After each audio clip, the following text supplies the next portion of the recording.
Hola, mi nombre es Samantha Jiménez Chávez del grupo 452 y en este video voy a hablar sobre los hechos que para mí son más importantes del año 1994 hasta el año 2000.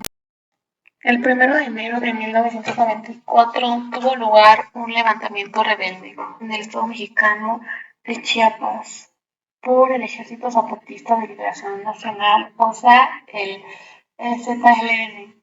Este levantamiento fue llevado a cabo por personas indígenas de Chiapas, más que nada, que básicamente su levantamiento fue porque exigían justicia e igualdad entre los indígenas. El 10 de enero, el presidente Carlos Salinas asignó a Manuel Camacho como comisionado para la paz y reconciliación en Chiapas. Básicamente consistía, su tarea era negociar con el EZLN para terminar básicamente la guerra, el levantamiento. El ejército zapatista aceptó terminar la guerra, se puede decir. Tras semanas de negociación, Camacho Feliz y el ejército zapatista llegaron a un acuerdo luego de que el ejército planteó 4 puntos para iniciar las negociaciones. Demandas económicas, lo que son las demandas económicas, sociales, políticas y militares. Llegamos al 23 de marzo de 1994, donde Donaldo Colosio fue asesinado. Eh, él iba a llegar, visitó la colonia Lomas Taurimas de Tijuana, Baja California, para dar un discurso. Después de eso, terminando el discurso, él se iba a salir de Lomas Taurimas cuando llegó una persona y le disparó. El primer disparo fue en el abdomen, el segundo creo que fue en la cabeza.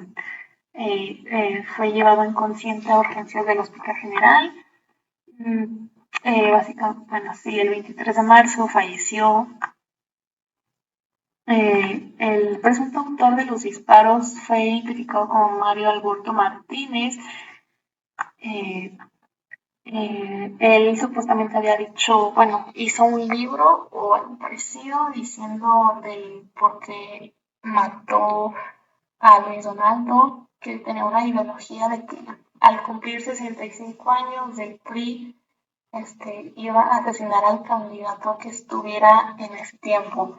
Y lamentablemente le tocó a Luis Donaldo, pero en mi opinión siento que la causa más del asesinato o del por qué lo mataron fue, o quién, siento que fue alguien del mismo, del PRI, porque siento que, Luis Donaldo quería cambiar desde adentro al PRI, porque pues había muchas cosas que no cuadraban, entonces siento que más que no querían que fuera el presidente él, porque él quería cambiar muchas cosas y como que no tenía mucha ideología sobre, el PRI tenía como esta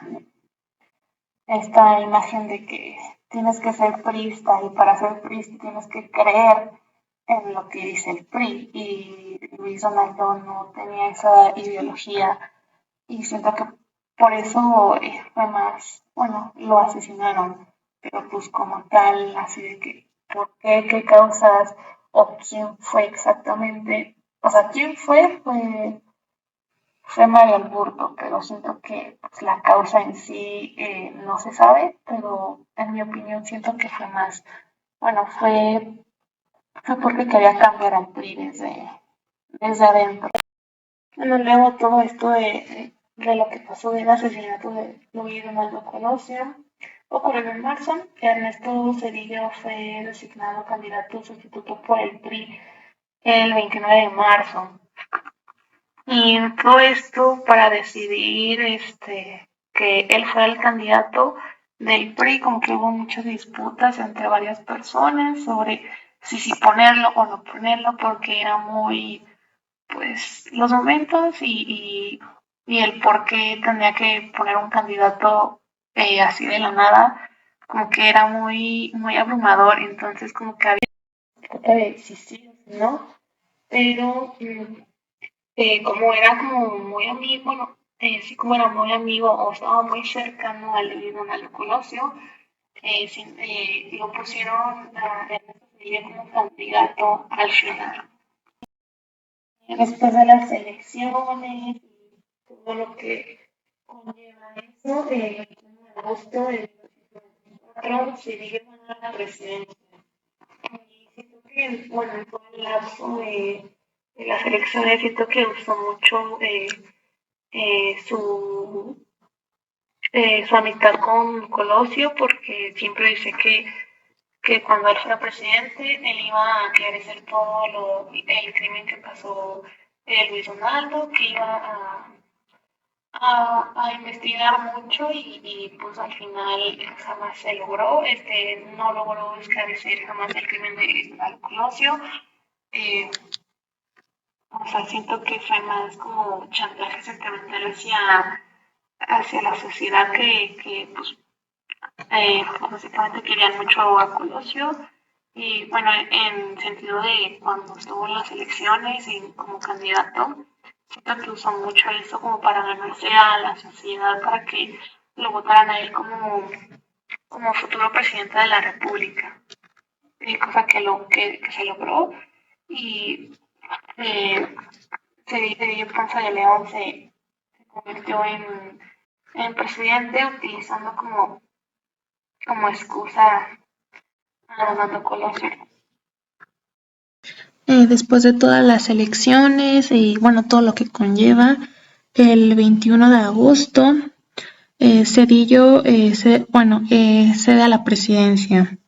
Y en todo ese lapso siento que, bueno, muy fiel a lo que decía antes de ser presidente, que iba a aclarecer todo lo que había sucedido con Colosio, que pues obviamente supuestamente eran muy cercanos, cosa que jamás pasó, no sucedió, no hizo nada al respecto. Y también siento que también usó el tema de Colosio para que ganara la presidencia, porque la sociedad quería mucho a Colosio por estar muy unida a la gente. Entonces, como que siento que fue chantaje emocional hacia la sociedad, hablando más pues, a lo que conllevó a las elecciones para que ganara este Cedillo.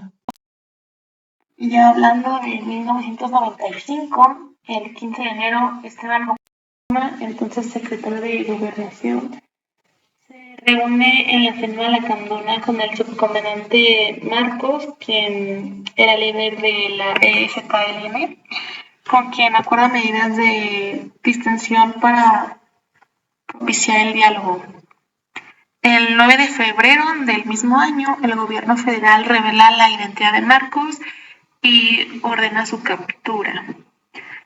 Ya el 9 de marzo, la Cámara de Diputados aprueba una ley que deja en suspenso las órdenes de aprehensión y abre puertas a la reanudación del diálogo de paz.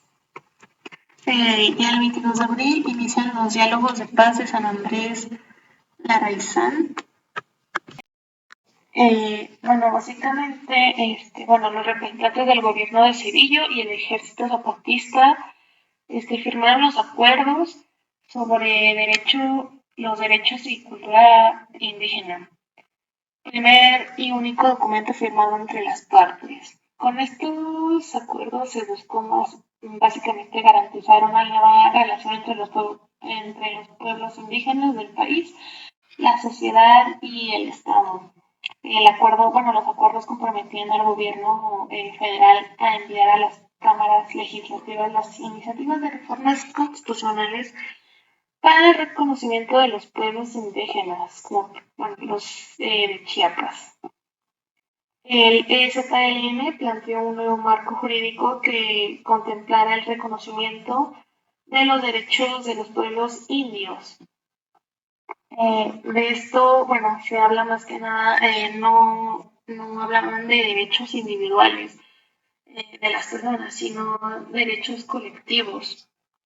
siendo así que ellos optaron por cosas políticas, jurídicas, sociales, económicas y culturales. Todo esto siendo más derechos colectivos. El día 22 de diciembre de 1997 se situó la llamada Matanza de Aclea, siendo una incursión paramilitar en la localidad de Aclea, en el municipio Chenalco, ubicado en la región de los Altos de Chiapas del sureste de México. Todo comienza cuando a partir del 24 de mayo se presentaron varios homicidios, desapariciones de personas, daños y robos a casas. Debido a esto, miles de personas abandonaron sus comunidades por temor de ser agredidos. La matanza fue consecuencia de la política oficial seguida para castigar y desarticular a los indígenas de San Pedro Chenalhó, que adoptaron el camino de la resistencia y la construcción de un gobierno propio. Siendo así, llegando el 1 de diciembre del 2000, Vicente Fox asume la presidencia. En campaña, el panista prometió arreglar el conflicto de Chiapas en 15 minutos. El 2 de diciembre, Marcos pone 3 condiciones al nuevo gobierno para volver al diálogo: cierre de 7 bases militares, liberación de presos zapatistas y aprobación de la ley indígena. El 5 de diciembre, Fox envía al Congreso el proyecto para hacer ley los Acuerdos de San Andrés. El 25 de febrero, los 23 jefes indígenas del EZLN y Marcos marchan hacia la capital para pedir al Congreso su aprobación. El 28 de marzo, la comandante Esther anuncia en el Congreso la disposición de la guerrilla a reanudar el diálogo de paz. Ya para el 30 de marzo del 2000, el EZLN regresa a sus bastidores en Chiapas. Una de las cosas que se podrá caracterizar del gobierno de Vicente Fox fue que se implementaron políticas sociales como becas a estudiantes de escasos recursos, de nivel primaria y secundaria preescolar, y pues también apoyo económico a madres y a familias marginadas. La presidencia de Vicente Fox duró aproximadamente del año 2000 hasta el año del 2006. En este trabajo me di cuenta que en la presidencia de Cedillo y un poco de Vicente Fox tuvo mucha relevancia lo de los zapatistas. También se me hizo como absurdo en cierto modo que los zapatistas tuvieran que tener como varias reuniones bueno, hubo mucha problemática sobre sus derechos porque el gobierno y como que no daba en cierto modo su apoyo. Entonces se me hizo como muy pesado el asunto de que no les quisieran dar en cierto modo lo que ellos pedían, que era más que nada libertad, justicia y pues darles los derechos a los indígenas. En lo personal, para mí el tema más interesante de todos los hechos creo que fue la época de Colosio. Bueno, el tiempo de que estuve de candidato y todo lo que fue de sus discursos, de cómo estaba de cómo se comportaba con la gente. Y también como que se me hizo injusto que muriera de esa forma y apenas iba a ser presidente porque pues, toda la gente estaba pues ya decidida que él fuera el presidente porque se notaba. Bueno, hasta aquí finalizó mi información en este video. Muchas gracias por escuchar y ver mi video.